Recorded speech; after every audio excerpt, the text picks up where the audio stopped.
guest tonight is, you guys know her already because she's been on with us before and she's been a guest host with us and filled in at times, but Eliani Alves is with us as a guest tonight.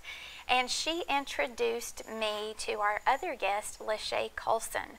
And she's going to be sharing on water and oils, and Eliani is going to be sharing more as well, and how we can physically detox our body with water. Right. And feel better, because when we feel better, we can walk out what God's called us to do.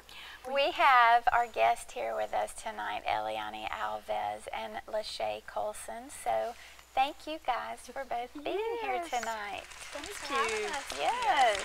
So excited I wanted to read a little bit about LaShea. You guys already know Eliani so well. LaShea is passionate about leading women of all ages into living life abundantly through revelatory teachings on water and oil.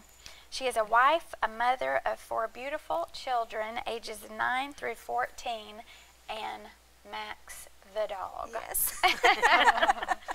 And you still have time to study the Word. Huh? Oh, yeah, to make time. Little sleep. Do that, don't you? And you and your husband are the campus pastors of Redemption in Columbia. Yes, we are. Okay.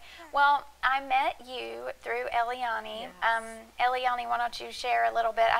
Eliani was sharing with me one day about her friend LaShea, who just had shared with her about water and oils. She was like, "You've got to meet her." And so you had told me, I'm going to have her over and share with our friends. Yes, of course, you know, LaShea came to my house and she's like, you know, I want to share something. She called me first. She's like, I want to share something with you that God has just revealed to me.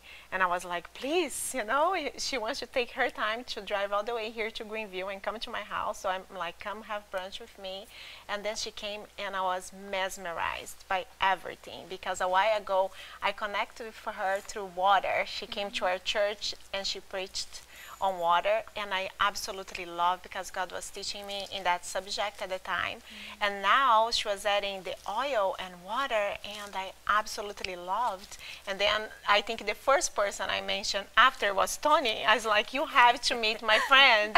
She's amazing. You're gonna love her study. I want to bring her, introduce her to everyone, because I wanted so much her to share this message with everyone. Well, I know you said I want to have her over with some friends and let her share. So instead of just leaving it to some friends, we thought we would share this with all of our viewers instead. Yes. So all of our friends out there, you can listen to this. So water and oils had a great impact on your life. Share with us what God has shown you through this. Wow. Like, my heart is just leaping just watching the video that Terry spoke about, and what y'all have been saying on with water, something being something so ordinary that we often take for granted. And there's such a deep understanding of water besides just drinking it in the mornings. And we're all very familiar with, you know, the living water. But what I love to do when I study, I love to first of all take the word of the Lord. Then I love to take science and history and bring that all together and see what God is doing. Because I always believe He will show us, especially through science, what He said He did and what He's going to do. And so when I began to study the Word, then I began to study some facts about water. I began to learn that water has a pH balance of 7. 7 means spiritual perfection. And if you look at all the different theories on creation, of course I believe God spoke in Genesis and that's how things were created. But when you take the different theories, whether someone believes that it was evolution or Big Bang Theory, there's one thing that they all will agree on, and that's there's not been one drop of water that has been lost to the Earth's atmosphere since the beginning of time. Wow. Every drop of water that was ever created still exists at this moment. Water is all around us. Water is the only thing that comes in 3 forms. You have a solid, a liquid, and a gas. When you step outside and you look up at the clouds, we're looking at water. When the presence of the Lord was in the temple, it came in, the people knew the Lord was there because there was a cloud. It was a cloud that went before the Israelites when they were leaving Egypt. That was water. When we get excited about snow, it's snowing. We're actually like, it's watering outside, right? Yes. Then when we're frustrated because we have ice on our car, that's water. So water touches us in so many different ways. There's water in the air right now. We just don't see it because it's in the form of a gas, a vapor. And the word tells us he's as close to us as our next breath. So those times when we're feeling alone, and sometimes we may not feel his presence, we just have to breathe in. And water is in the air. His Holy Spirit, his living water that's flowing through us. That's good. Water covers 70 to 75% of the earth. And if we were to take the earth and we were to flatten it, water would cover the entire surface of the earth 1.7 miles deep. But only 1% of that water is drinkable. And I would like to suggest, this is my theory, that only 1% of our water is drinkable because there was only one man named Noah who chose to be obedient and enter the ark during the flood. Our brain and our heart are 73% water. I loved what you were saying earlier. As soon as we wake up, we need a drink of water because overnight we've built up toxins in our body, and the first thing we need is a drink of water to be able to flush those toxins out. We're dehydrated when we wake up in the morning.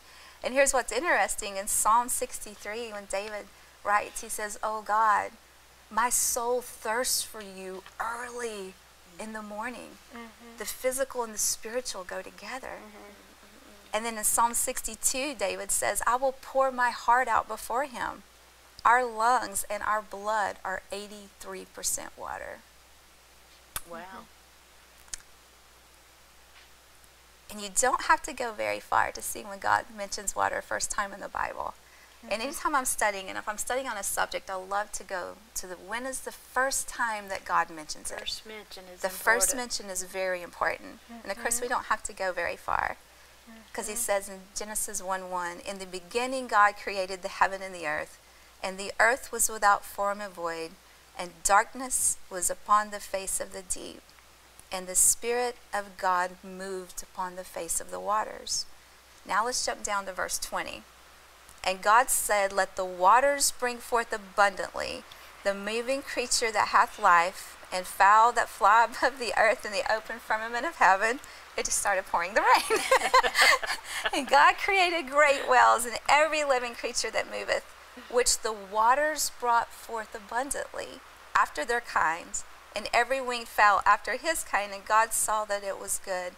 And God blessed them, saying, Be fruitful and multiply, and fill the waters and the seas, and let the fowl multiply in the earth. And the evening and the morning were the fifth day." Now the next verse. "And God said, Let the earth bring forth the living creature after his kind, cattle and creeping thing, and beasts of the earth after his kind. And it was so. And God made the beasts of the earth after his kind, and cattle after their kind, and everything that creeps upon the earth. And God saw that it was good." Now when you're looking at these two verses, God addresses the water differently than he addressed the land. When God addressed the water, he said, "Let the waters bring forth abundantly," and God blessed it. But when God addressed the land, he said, "And it was so," and God didn't bless the land. He had different expectations of the land and of the water. That's good. And there's a good reason why. You ready? Yes. Come on now. Okay, so if we go down now to Genesis 2, verse 6.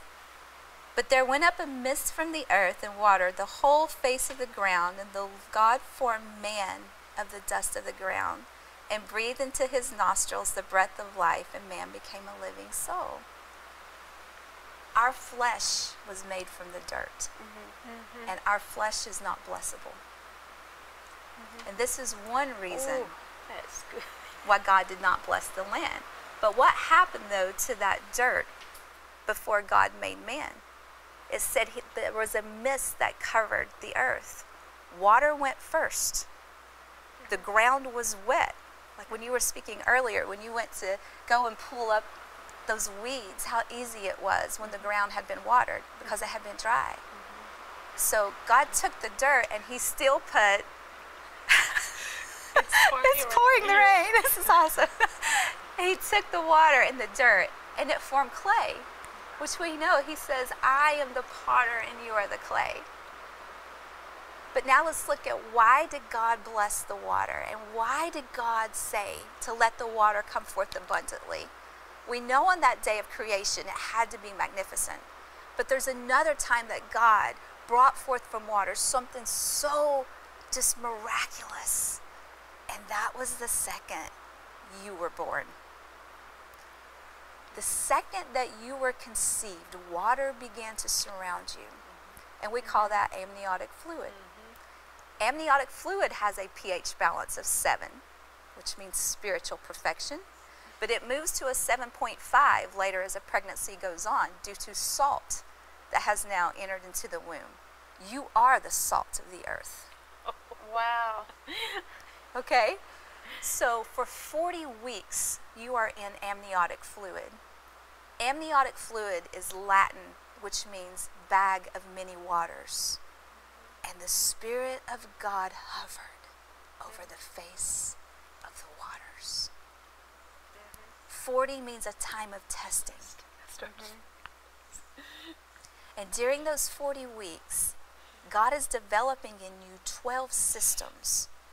Your cardiovascular, your lungs. I won't dare try to say all 12 of them, but we have 12 systems. 12 means godly government, godly authority, and godly power. That's good. Yes. And I've had 4 babies, so I know there are 3 stages to a pregnancy.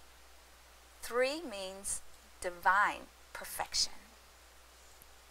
And when you go in to have that baby during labor, there are 3 stages of labor. Right. And that last stage is called transition. And it starts at a 7 again. Yeah. And when you hit a 10, that baby's coming. Now, for whatever reason, I decided to have my 4th baby natural. He was my biggest. And about that time I hit a 7 or 8, I was, what am I thinking? And that transition is the most critical part of having a child. But 10 means an old order has ended and a new order is about to begin. Wow, that is so good. You've got so much. We're gonna come back. We're going to come back. Okay. We just let you go on because we're No, enjoying this is so good and just so many nuggets of truth in it. This is why we're just being quiet and listening, because I know you're full and you have a lot to say. So we're going to take a quick break. We're going to be back with LaShea Colson on continuing to share on water and oil. We have LaShea Colson and Eliani Alves with us here. LaShea, you were sharing with us some physical things about the water. So why don't you share with us, how does that incorporate with the spiritual side? The spiritual side, when you bring it all together, is that God developed us in spiritual waters. And he literally put the government and the authority of himself in our bones and in our mind. And he brought us forth from water for such a time as this to expand his kingdom and to share the message of Jesus Christ. Well, I know that a while back you were in Nashville, and you had something that happened where, you know, the Lord told you some things about water, and that the water comes before the oil. Share a little bit about that. Yes. This past January, I was in Nashville, and I was asked to come speak, and I had prepared and studied just on some new revelations of oil. And that Saturday night, I was just praying. I was along with the Lord, and the Lord said, LaShea, no matter where you go, no matter what you do, you will always speak on water first. And I said, but Lord, I'm prepared to speak on oil tomorrow. I wasn't going to speak on water tomorrow.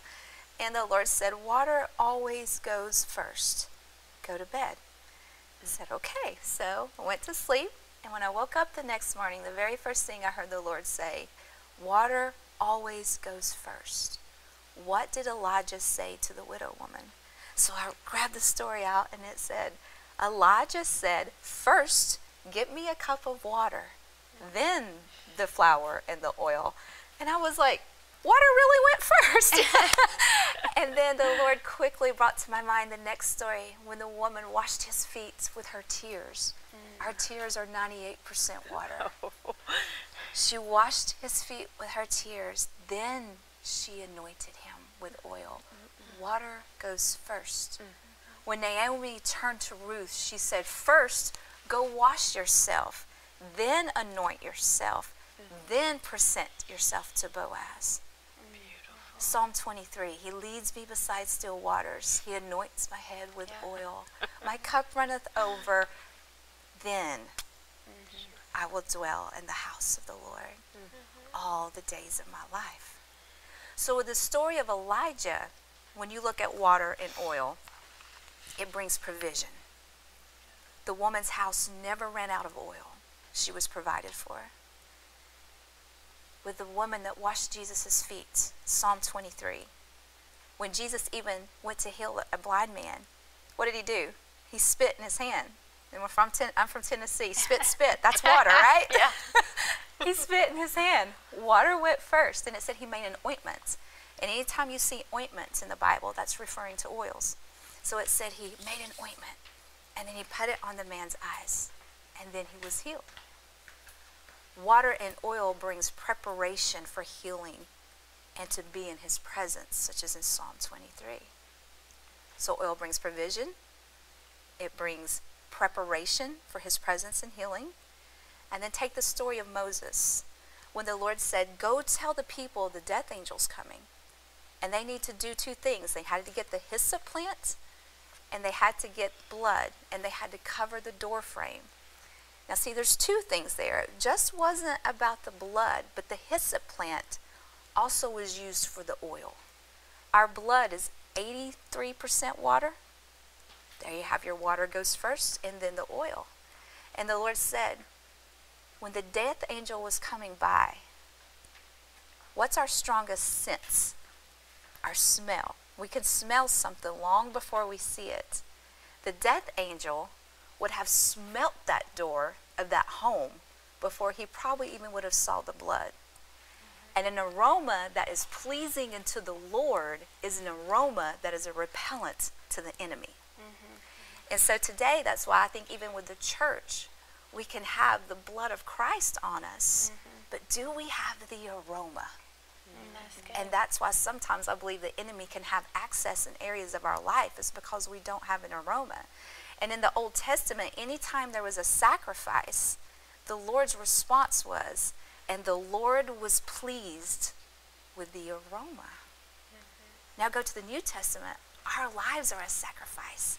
We are an aroma. 2 Corinthians says that to some our lives diffuse life and to others death. So water and oil also brings protection. Well, what's the first time the oils are mentioned in the Bible? The first time it's mentioned in the Bible was a story about this little boy. Well, I guess he was almost a teenager, and his brothers threw him into a pit. His name was Joseph. And there was a caravan coming along that was selling myrrh, aloe, and cassia. And this caravan took Joseph all the way to Egypt. And he had a lot of trials while he was in Egypt. He was in jail, he got lied on, but he wound up being promoted to second in command of all of Egypt. Oil brings promotion. Amen. That's awesome. Now tell us about the story of Esther. What cultural rituals did she have to go through before she was able to meet the king? Okay, I love the story of Esther. You know, her parents had either been murdered, and Mordecai was raising her. Male soldiers show up. They take her. She had no choice. And when she arrived at the palace, there were women there that were prepared to take all of these young girls. And no matter what region they came from, whether it was Egypt or Judea, they took these girls and they first bathed them in water. And then they had to be rid of the very dust of the country from which they came from. They could no longer talk the same. Their skin had to be purified. And Esther had the very same combination as Joseph. For 6 months, she was purified in myrrh. Myrrh means bitter. Now, do I think Esther was bitter? No. But Esther had had a bitter life. up to that point. And the remaining 6 months, she was then purified in aloe and cassia. And aloe would be a sandalwood oil that would be referred to today. So that leads to this question then. We know Jesus was offered myrrh on the cross, wasn't he? Yes. Why did he why did he refuse it? Okay. Oh, this is good. So, Tell us. Tell you. All right.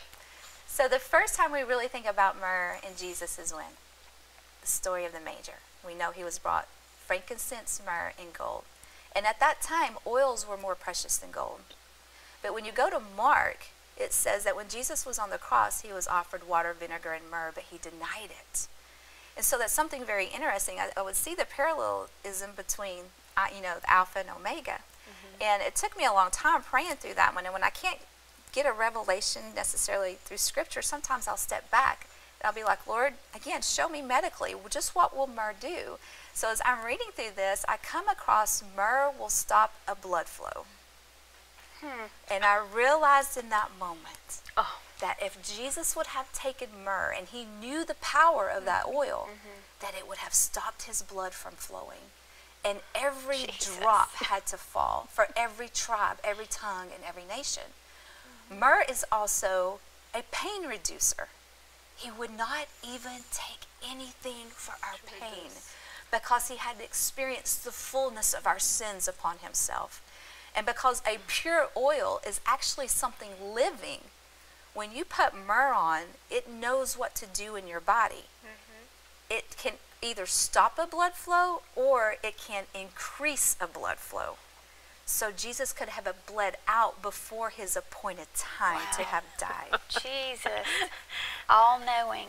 That gave me That's revelation. cold chills when you said that. And Psalm 45:8 says, Lord, your robes smell of myrrh, aloe, and cassia. The same combination of Joseph and of Esther. And we know that the train of his robe fills the temple. So when he steps out on that day, we may smell him before we may even see him. And you see, Esther had to have the aroma of a king in order to attract a king. Just as we as his bride, what is our aroma? How do we attract our king? Do we know his smell? I know my husband's smell when he walks by. I know the cologne. I know my husband. I know what he smells like. But do we know what our king smells like? And he's laid it out there. Wow. This is like, I'm going to have to watch this again in the morning. I'm going to have to follow you around. Take notes. That's how I felt. I was like, wow, the whole world needs to know this, right? Yes, that is just so amazing. Do you have a book? I am currently writing a book, and it's called Water 24. And all of this is in there, and it was just going to be on water, but God has done all of this work in my life on oil in the last year. And so now it's water and oil because they do go together. They don't mix, but there's a reason why they go together. We've always been told water and oil don't mix, but maybe they don't mix in certain ways, but sound like they sort of come together when you're talking about them here. Water is the molecules that carry the aroma. That's why they don't mix, because water has to carry the oil. Wow, that's so good. Wow, I hope that you guys are enjoying this at home and you're taking notes, because this is just revelation that the Lord has given LaShea to share with us tonight. Yes.